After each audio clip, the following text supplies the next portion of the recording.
Welcome to Living in Victory Everyday podcast with your host, Gwen Goolsby Tillery, where we engage in real and authentic conversations to help you transform your life spiritually, mentally, and emotionally. Greetings and welcome to another episode of L.I.V.E, Living in Victory Every Day. I am so excited about the guest that I have on for this episode. So me and this guest go back for about 10 years now. Yeah. We've been rocking, and let me tell you, when I talk about, I'm a worshiper, so when I talk about somebody who knows how to bring worship into the atmosphere, this brother right here knows how to do it. So I want to welcome to this episode, Mr. Anton Milton. What's up? What's up? How you doing? I am great. Like I said, so excited to have you here. I'm excited to be here. So tell us a little bit about yourself. You know, where you from? So let's get this straight early. I'm from Sumter. I was born in Sumter, South Carolina. I was only there for 5 years. I lived in New York the rest of my life. And now I'm here in New Jersey, Willingboro, New Jersey. So I'm a little bit from everywhere. But most of my life I lived in New York, New Jersey. But right now I reside in Willingboro, New Jersey. So I'm out here. All right, so you got a little country in you. Country. You got a little hood in you. A lot of hood. And you got a little suburban in you. It's a good mixture. It's a good mixture going on there. Yep. Okay, all right. Yep. So, like I said, we've been connected for about 10 years. Of course, we met doing different gospel events. And, we were doing some management. We were doing different events. We initially got introduced by a friend we have in common. And you did one of our first expos, our expo that we did at St. John Baptist Church. I think that was the first time we actually really connected. And I got to really see, and I was like, wow, he's dope. He's dope. That's what I said. And we kind of been connected ever since we've been connected. And that was an amazing night. That first night was, I think y'all did that weekend. Y'all did Ty Tribbett and J.J. Harrison, something like that. Who was it? That was J.J. Harrison. Y'all did that night right there. So that was amazing. That was good. That was good. So share with us pretty much how did you get started in gospel music? Well, I started playing drums in church, just playing drums at different churches in New York. Then when I got out here and I moved to Jersey, I was playing drums in church as well. Music in church has been rooted and grounded in my family from day one. So in spite of moving from different places, we always kept church and God first.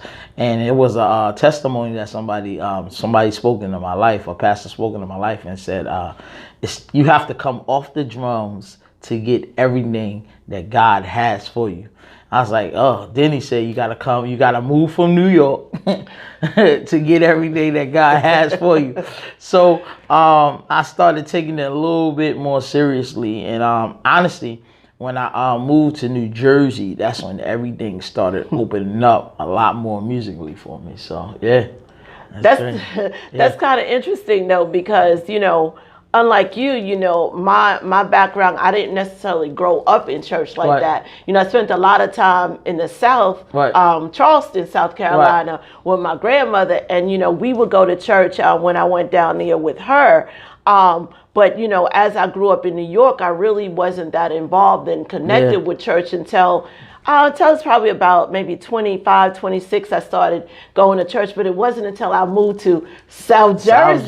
There was just this sudden shift, and that's when we, me and Alex, my husband, we both got really active and involved in church and in ministry. So it must be something about that. Water. It must be something in the water. That's South Jersey area. Yep. Yeah. So All right, so you came and things started moving. Like, so what did that look like? So, you were obedient because, it's amazing when things, when we're obedient, things will definitely start moving and opening up. So what did that look like? You heard someone basically speak something prophetically into you and say, listen, Anton, you got to start making some moves. You got to move away from the drums. And did you even know what the person was talking about? Were you clear? Or were you like, what does he mean? Like, am I preaching? Am I singing? Like, what did you have clarity on what that meant? I knew the singing aspect. I knew from the singing aspect. So I was singing a little bit in New York, but I was playing drums. And still, when I got out here to New Jersey, I started playing drums too. So I started moving around playing drums. And then somebody else came back and spoke that same word. Was like, listen, it's time for you to step from around them drums and you got to get in front of the people. And I knew everybody was talking about singing. Now, you got a praying grandmom and all that other stuff. So they going to tell you, like, listen, you're going to be a minister. You're going to be a preacher and all this other stuff. But no, we just, I knew it had to do with singing. And I knew it had to do with being in front of a whole bunch of people. So. Yeah. Okay. So, all right. So you knew you had to move from the drums to the singing. Mm-hmm. So how did that happen? Like, so what was the first time? Like, how was it? The first time you said, okay, I'm going in front of the church or, these people and I'm going to actually sing. Tell us about that first time and what that was like. So we did a concert at Great Day Ministries. And we did a concert at Great Day Ministries and I just did the concert.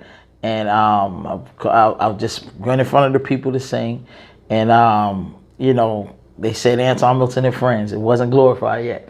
Anton Milton and Friends. And we just got up, sung a whole bunch of songs. And from that day, everybody was like, oh my God, y'all amazing. Y'all sound good. You should do this. And you should do this. And you should do that. So that's when I started to say to myself, like, listen, talk to God. Like, I'm going to take it a little deeper. I'm going to take it a little serious. So I think it was about 6 months after we did that Anton Milton and Friends thing, I did a debut service at Christ,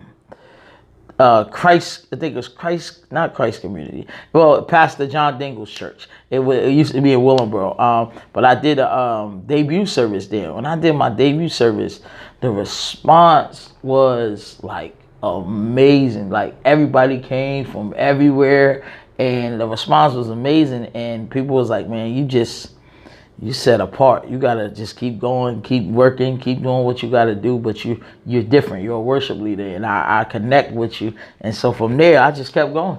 Right. You, like I said, he is definitely a worship leader, a worshiper. What I love about your style and your music is that you were able to reach people across the generations. Yeah.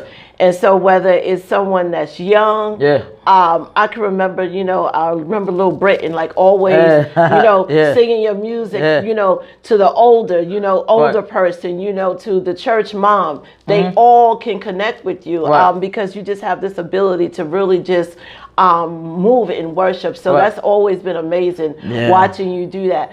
So tell me, who are your biggest influences in gospel music? Oh, yeah, this is a good one.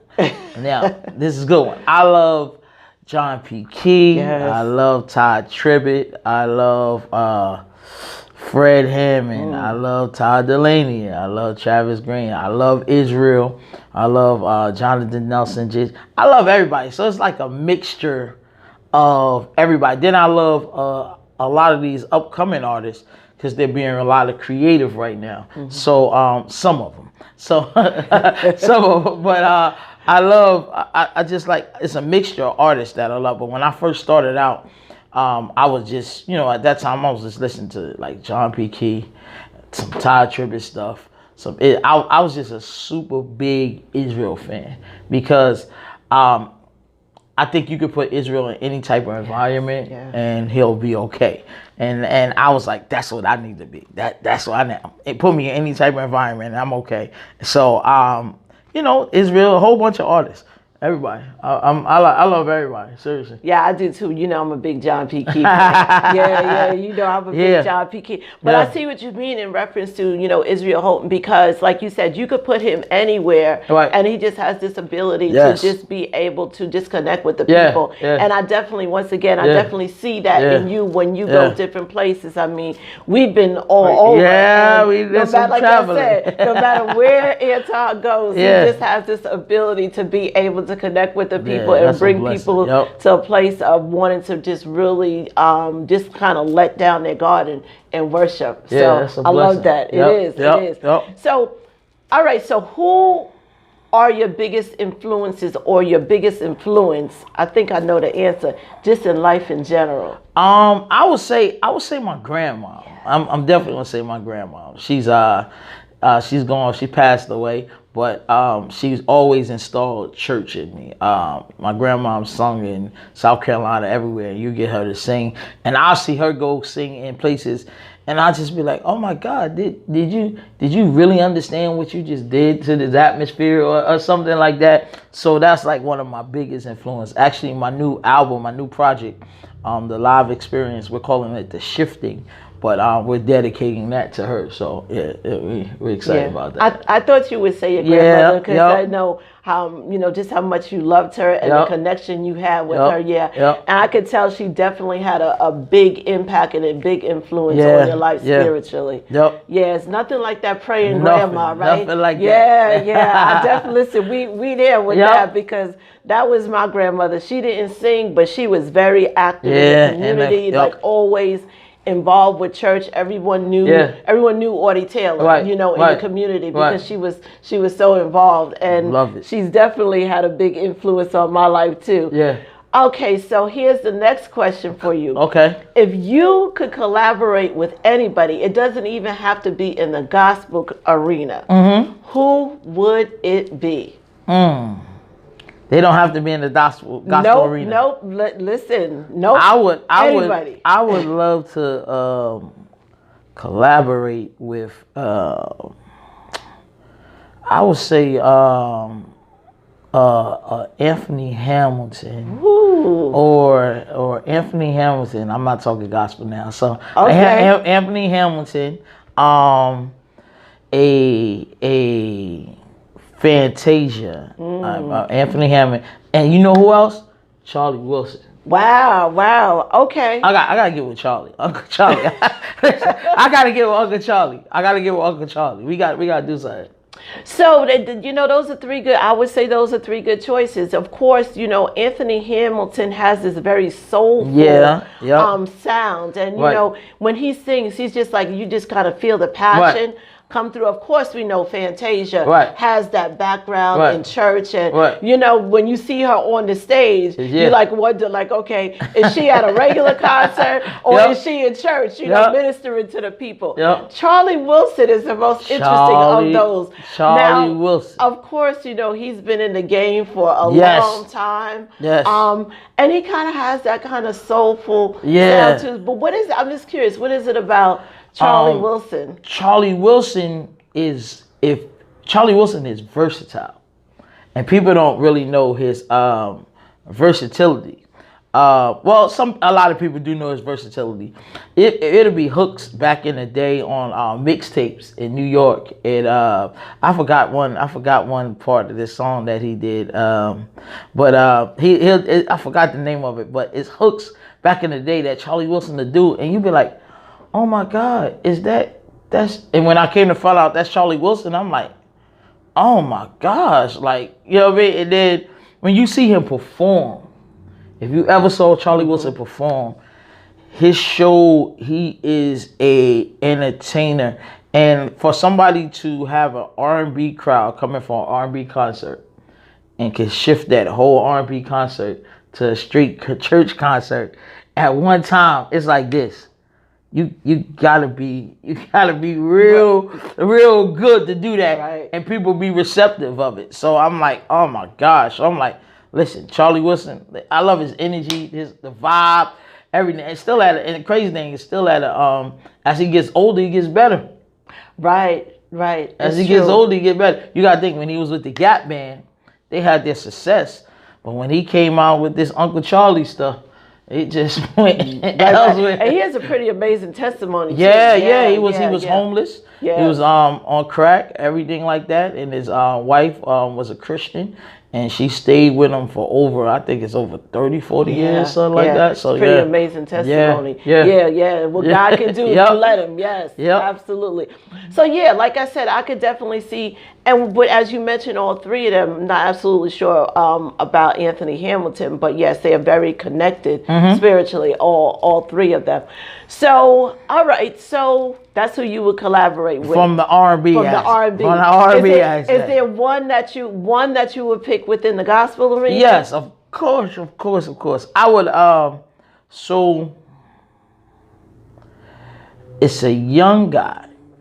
His name he's new right now. I know his name is Kalante Gavin. But Kalante is a friend of mine from South Carolina. We did a lot of programs together and cool connection. But Kalante is he is the next wave when it comes to just being anointed in an artist and everything like that. Authentic. He can shift an atmosphere in different ways. You can call Kalante, you give him like a 30-minute set, but he'll stay on one song. Wow. And you know how we say, all right, we brought you here to sing, so sing all the songs. But it's so effective. Right. It's so effective that it's like, I don't mind you staying on. I don't mind. And then he has a story.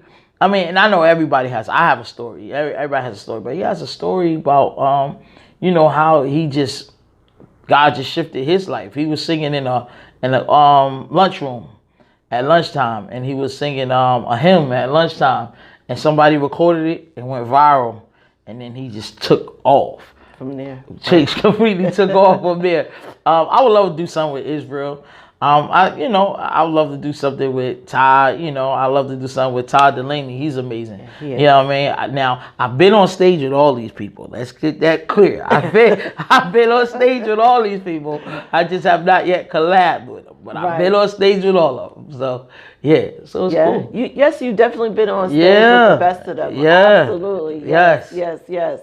So, all right. Tell us, what have you been up to lately? You mentioned something about L.I.V.E. and so tell us what's going on. I'm excited. I'm excited. We did a live recording and at Abundant Life last year, and it was amazing. We had people came out. It was live recording. My producers were Parrish Bowens. He played for Todd Tribbett. He produced, and I was lucky, had two producers, and Sean Walters. Sean Walters is actually was the MD for J.J. Harrison. So and I had John P. Keys, MD on bass. Listen, it was amazing. It was one of those type of, but not only from the music aspect. I'm a different person live. You can hear me on CD and you're gonna get that. And what you hear on CD is what you're gonna get live. But it's just different live. Yeah. It's just something about the crowd. It's just something about the people. So we did a live session, Anton Milton and Glorified, and we got songs on there that's gonna bless your life. We got a song called Great and Mighty, that's featuring J. Todd. We got a song called You Are Good, just talks about how good God is to you. We got a song called Jeremiah 29. I know the plans I have for you. Yeah, so I'm telling you, we're excited about it. And in September, so y'all hear it here. I hear it first here, okay? So on September, we're gonna release 3 singles. We're gonna do something different. We're gonna release 3 singles through the whole pandemic. I know a lot of people have been releasing music, but I'm a live person. I've been singing every Sunday in Baltimore and singing in Philadelphia. But in September, Anton Milton Glorified is going to release 3 singles. Give you something to let you know that, we here. We ain't going nowhere. You know what I mean? We still rocking out. But we're going to release 3 singles of the upcoming project, the live experience, the shifting. So I want y'all to get ready for that. I'm excited about that. I'm excited. Can't wait to hear it. Can't wait to hear it. I'm excited about that one. So you said you've been singing every Sunday. So you said in Baltimore and in Philly. So tell us about that. So I am the minister of music of Empowerment Temple in Baltimore, where Jabron Bryant was the current pastor there. He's still the founder there. And I'm also the minister of music at Kingdom Life Church, where Pastor Danny Sutton is the pastor there. So I sing, I record every week at both churches. So they see me on live and Facebook Live and streaming like every Sunday. I've been doing this the whole pandemic, and we're still in the pandemic, but I've been doing this every week, every Sunday, the whole pandemic. I've been blessed, honestly. I've been blessed to even, be able to reach people and everything like that. Some people have been dealing with depression during this pandemic. Some people have been dealing with hurt. People have lost their jobs.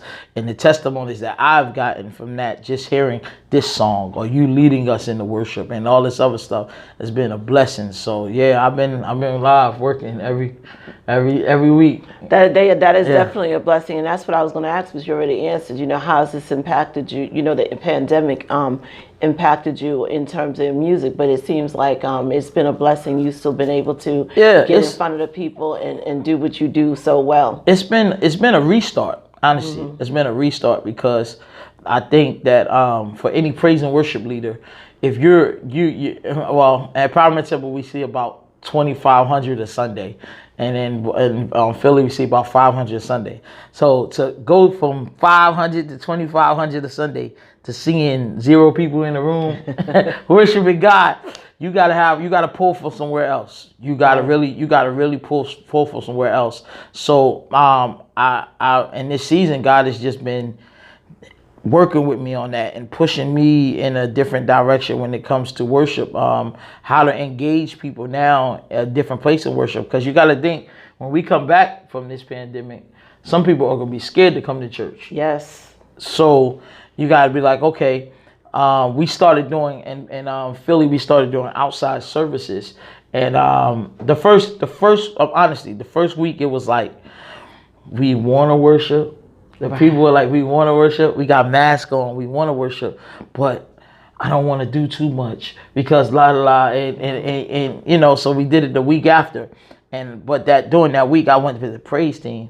I'm my worst critic on myself. So I went to the praise team. I said, we got to pull from a place that you never pulled from before, because you have people that have not been in church for 5 months, 4 months, and it's like riding a bike. If you haven't rode a bike for a while, you will never forget. Right. But you gotta catch up to where you was at. So I explained to him, I was like, we gotta pull from a different place right now. We were giving 150 before, but now you gotta give 250 right now to make sure that we go where we need to go and we lead these people actually in the worship. So it's interesting. It's really got my focus a lot more on God and just being thankful for everything that God does for me. Yeah. I think during this pandemic, I've been saying it that, God is speaking loudly to me. Right. The question is whether or not we're listening, whether or not we're hearing. And so I think one of the things during this pandemic that God wants us to do is like kind of dig deeper and draw closer to Him. Yeah. So as you say that, I can definitely understand what you're saying. I think we got so used to a routine. We got, comfortable. And God is like, no. It's time to get uncomfortable. I need you to dig a little deep, and I need you to reconnect at a level that you've never connected on before. And so, even as people are home, or they start to return, God is requiring us to return not the same way we were when we left. He wants us to be at a whole nother level. And in order to do that, we will have to pull and dig deeper and go places that we may not have gone before. A challenge. It's a challenge for praise and worship leaders. It's a challenge for pastors. It's a challenge for just the whole church body right now. So I'm like really interested to see what's gonna happen. I know everything is gonna get better. I believe everything is gonna get better, and we serve a God of healing and of supernatural power. So I believe all that's gonna happen. But for the leaders that's in the church, you're gonna have to pull from a different place that you never pulled from before. So it's very interesting. Now you can't if you're not a people's person, you need to become a people's person now. If you're not if you walk, I'm not saying that you, but if you walk around with this on your shoulders, then you got to change that right now even for artists. Yeah. Absolutely. For artists. Listen, God, again, like I said, God is trying to shift us. You know, He wants us to be in a place of true love and fellowship with one another, which I think we've been going and gathering in churches, for years. But it seems like that true fellowship and love that God wants us to have for one another hasn't been intact. And that is exactly what you're saying. If you're not a people person, you got to learn how to connect with the people, because people are coming back craving something that they didn't have before. And if you can't provide it, it's going to be an issue. Absolutely. Yeah, it's interesting. So what advice do you have for up and coming gospel artists? Be different. Be creative and be different. And when you find your niche, stick to your niche. I love Israel, but I can't be Israel. I love John P. Key, but I can't be John P. Key. I love Ty Tribbett, but I can't be Ty Tribbett. Of course, you can get some things from them, but be yourself. Be creative. One good thing about me, and I'm grateful for it, that God has blessed me with my own sound. So you might hear like some stuff that I might do. It might be like, oh yeah, but my own sound. I've been doing this for about 11. I had Anton Milton glorified about 11 to 12 years right now. And for 11 to 12 years, I've never had less than 4 engagements a month. I've never, and I've been going out singing my material. Right. I've been going out singing my material. So it's like, I sometimes add some stuff in there, but I'll go out singing my material. But that's because I stuck to Anton Milton. Right. I didn't change. I was like, okay, they like this song. I'm gonna push it on them. I'm gonna push it on. So it's like, it's stick to what you know. Stick to what God is giving you. If you see somebody else doing something, and always know this, that there's always somebody coming up after you. Don't be a jealous artist. Don't be a competitive artist, because we serve a big God and the kingdom is big. So it's room for everybody to grow. It's room for everybody to grow. I seen it. Like, I mean, honestly, God is doing it right now in my life, and He continues to do it. That's 12 years. That's a lot of days. But four engagements a month.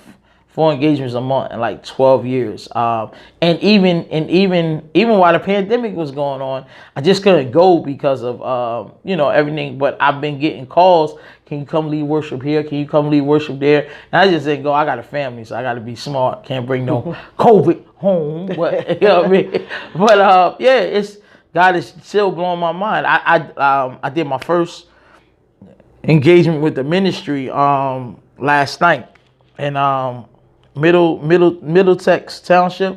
I think that's North Jersey. It's not far from Exit 9 or something like that. And we went to a church there. And so they were streamed, and there was about 50 people in the building as well. And the move of God that took place was mind blowing. And it was like I was a light of hope to these people, because people, I think in the last 5 months, people weren't able to lift their hands and come together corporately and worship God. So, and I took the group out last night. I took the musicians.